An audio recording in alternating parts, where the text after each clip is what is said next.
Let's start today's video with a question. Is there an AI bubble? Evidence from multiple sources indicates yes, there is. Is it likely to crash as badly as the dotcom collapse? Unlikely.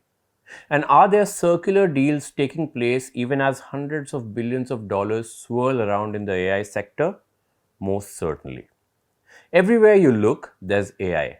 Startups are raising big money even before they have a product. Tech giants are building data centers the size of tiny towns. Market stocks of chips have grown massively. And because of all of this, some experts are saying that it's starting to look a lot like a bubble. In this edition of Everybody's Business, we'll talk about the ground reality, the evidence backing arguments on both sides, how some money may be looping around, and whether we are chasing a hype or if this is the solid foundation of the next tech revolution. Now, if we are to look at it simply, why are people calling it a bubble? That's because a lot of money has already been poured into AI assets and there are no immediate returns, barely any big instant revenues. People are investing in something that may not be tangibly visible immediately. Let me illustrate this with an example. It may be a little oversimplified. Imagine a company that spends thousands of crores of rupees building 5-star resorts in a remote area, assuming that it will become the next Goa. It does this on the basis of an informed prediction. Investors pour in money because the developer is widely known and they believe in its vision and the nascent market trends. At this point, however, there are no bookings and no visitors. The prediction could come true, but there's also a chance that things could go south. In the real world, or should I say in the artificial world of intelligence, Microsoft has invested over $13 billion in OpenAI so far, but there's no direct revenue stream from ChatGPT that matches this investment yet. Nvidia's valuation is driven largely by investor belief in the future of AI, even though many AI startups buying its GPUs have no proven or profitable business models yet. But does all of this mean that the investments will never materialize? Not necessarily. Experts say that these investments may start bearing fruit in the next 2 to 5 years. Many people are liberally comparing it to the dot-com bubble. But here's the difference. Several companies in the AI domain are supported by strong cash flows.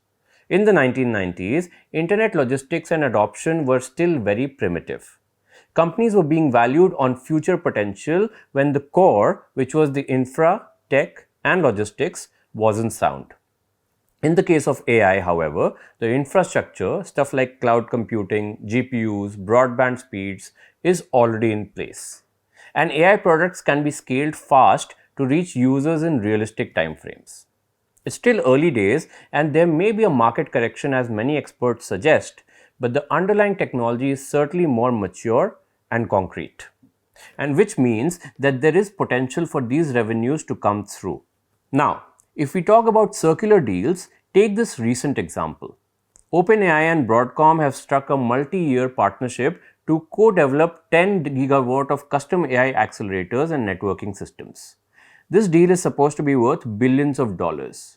Now, Broadcom also invests in OpenAI, meaning money flows back and forth between customer and supplier.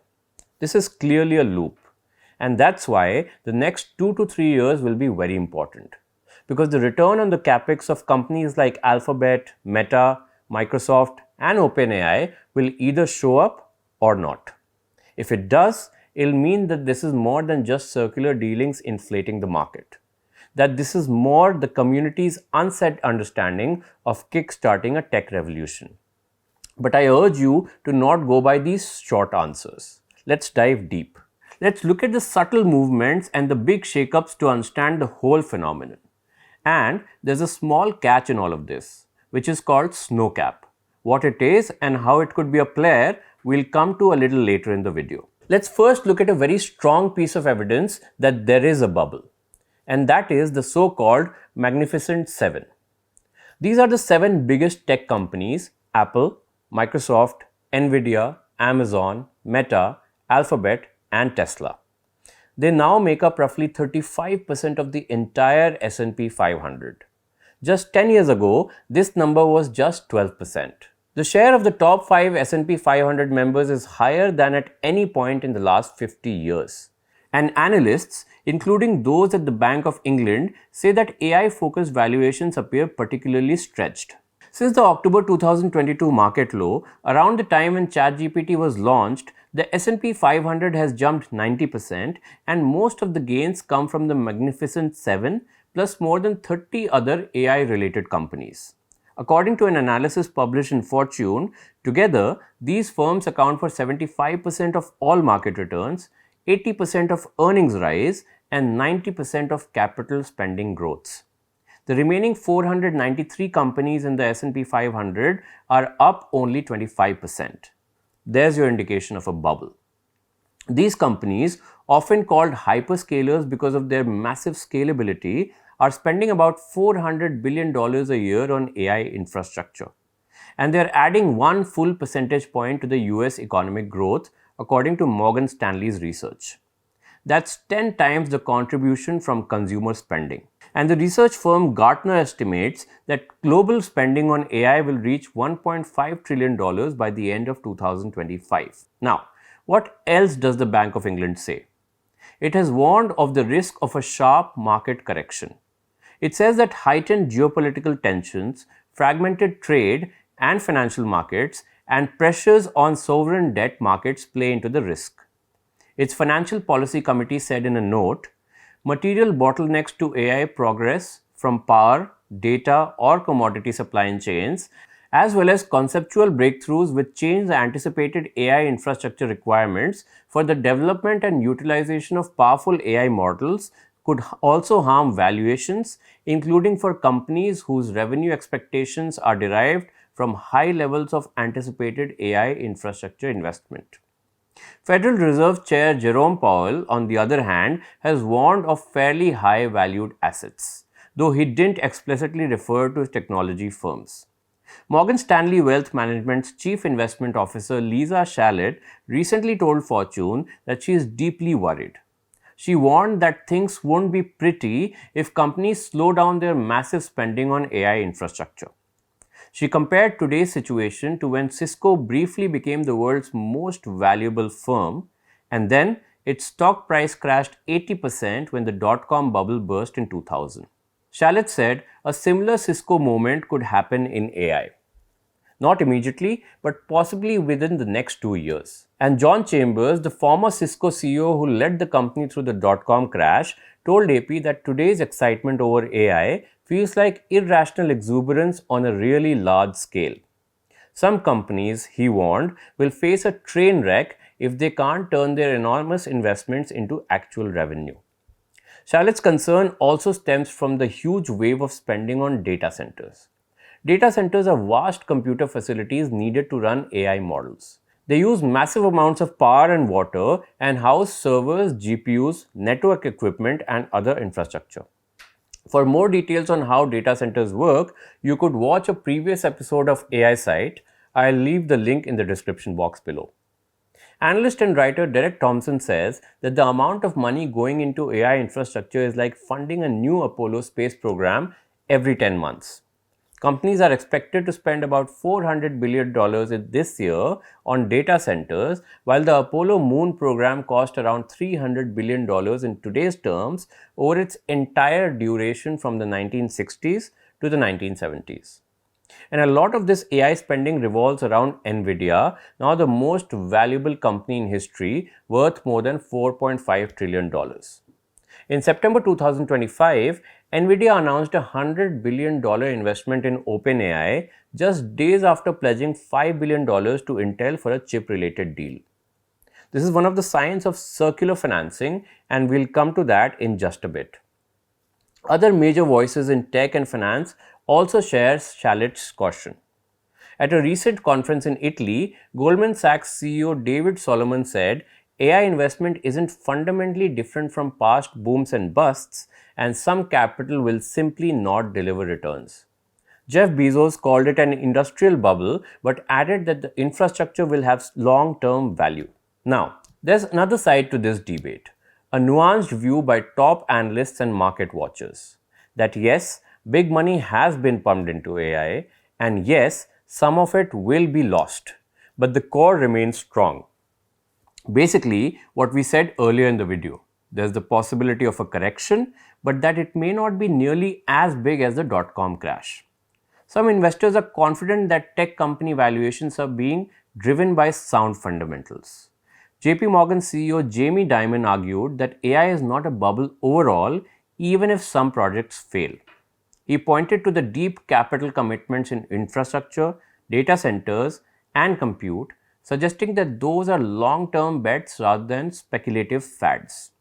He said he was somewhat cautious about conditions in the current market, yet he urged people not to simply label all of AI as a speculative frenzy. I quote him: "You can't look at AI as a bubble, though some of these things may be in the bubble. In total, it'll probably pay off."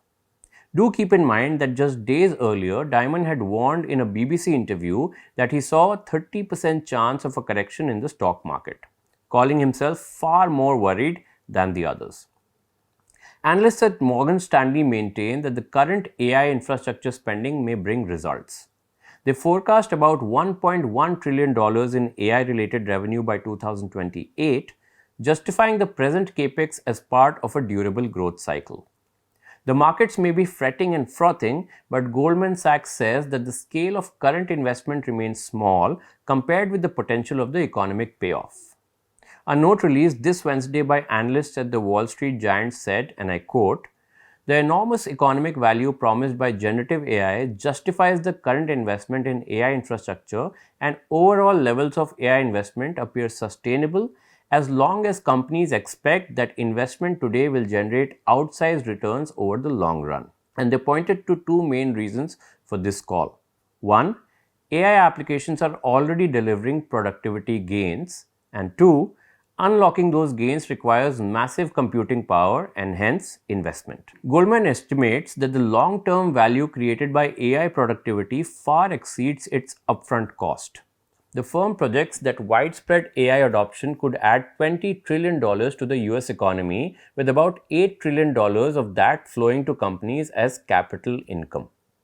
There's another very interesting thing the firm says. We've already discussed how AI related investment is about 1% of the US GDP.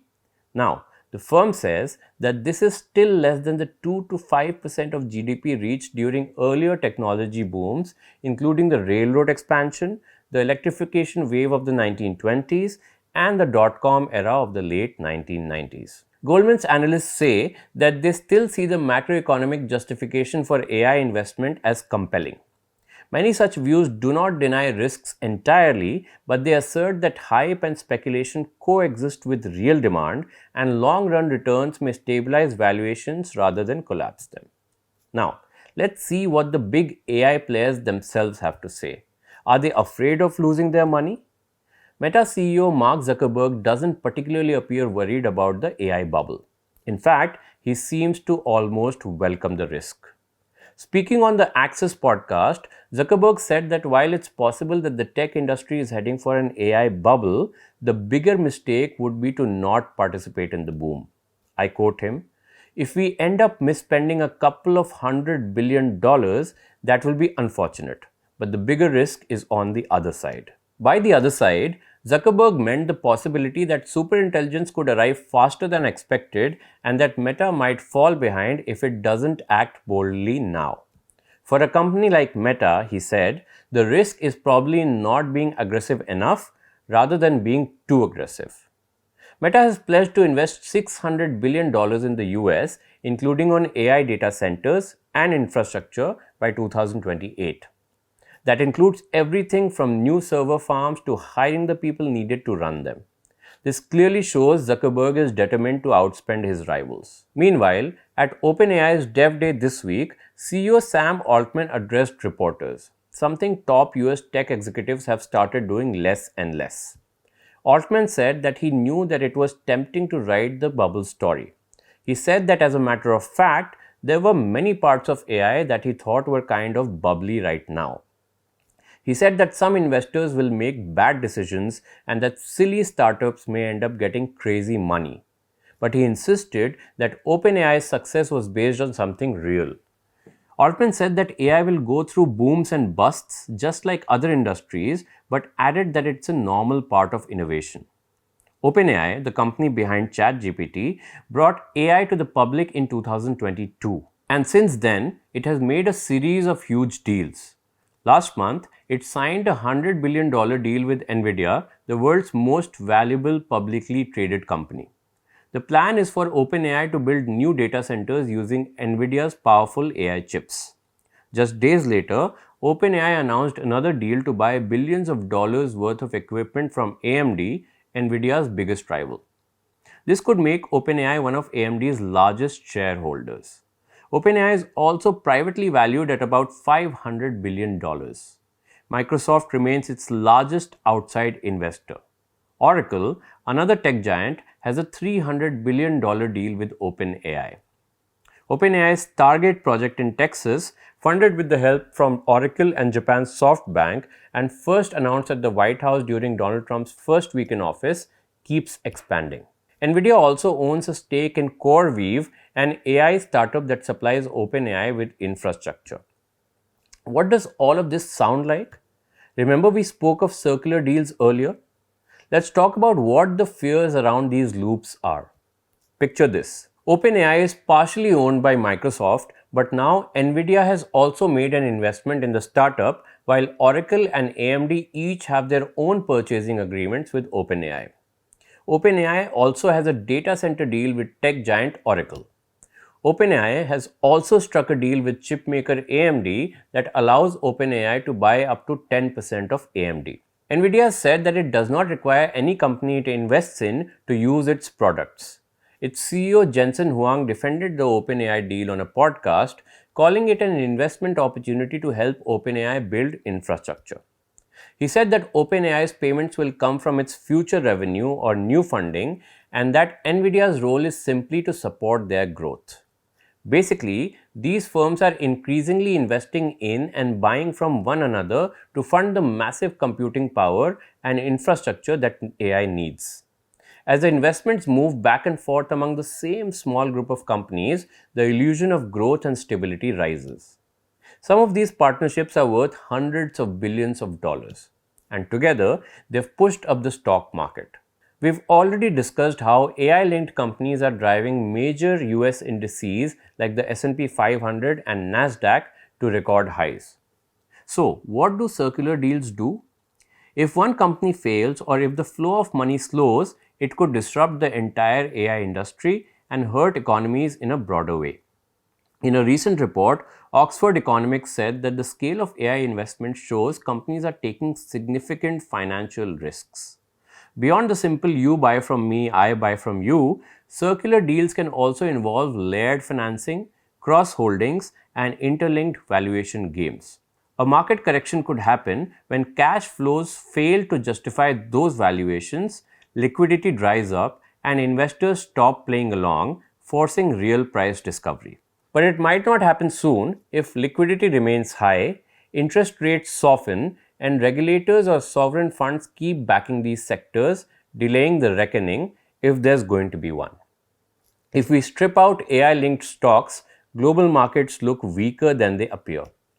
Experts say that without AI, indices would show stagnant earnings, slower growth, and lower investor confidence. In short, the global rally isn't broad-based. It's an AI-powered vision of strength. If we look at India, private individual investment in AI is growing but remains niche and concentrated. Reports say that wealthy individuals, family offices, and angel networks in Bangalore and Delhi are backing early-stage AI and deep tech startups. Overall, AI investment in India is expanding, but it's still elite, selective, and far from the mainstream investment wave. The AI boom sits uneasily between innovation and overvaluation. Yes, money is circulating in tight loops, chip makers, cloud providers, and AI labs all funding each other, but unlike past bubbles, the underlying technology is transformative and widely adopted. The danger isn't that AI will vanish, it's that too much capital is chasing too few sustainable use cases too quickly. The correction, if it comes, will prune excesses, not kill the field. The nuance is this: AI may not burst like a bubble, but it will likely deflate into realism once hype outpaces delivery. Now, I told you earlier in the video that I'll speak about something called SnowCap. So, what is SnowCap? SnowCap Compute, a startup working on building AI computing chips using superconducting technology, has raised $23 million and said that the former CEO of Intel will join its board.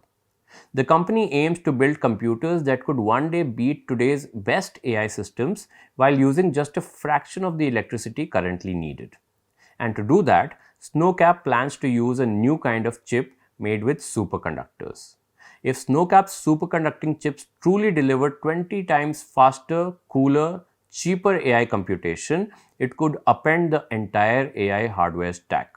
Billions could shift overnight from NVIDIA-style GPU ecosystems to SnowCap-like technologies, collapsing valuations of current AI giants and startups built on old infrastructure. At the same time, if SnowCap's rollout proves gradual and incumbents adapt, it could instead trigger evolution, not a collapse. So, why am I talking about SnowCap? That's because the current conversations are all around money. Big investments likely creating a bubble. But when it comes to a technology like AI, which is moving at breakneck speeds, the whole game could change with a jump in innovation. If the current technology is rendered outdated because of new tech, the bubble would burst not because of the amount of investments, but purely because of science. And that's the world we're living in now.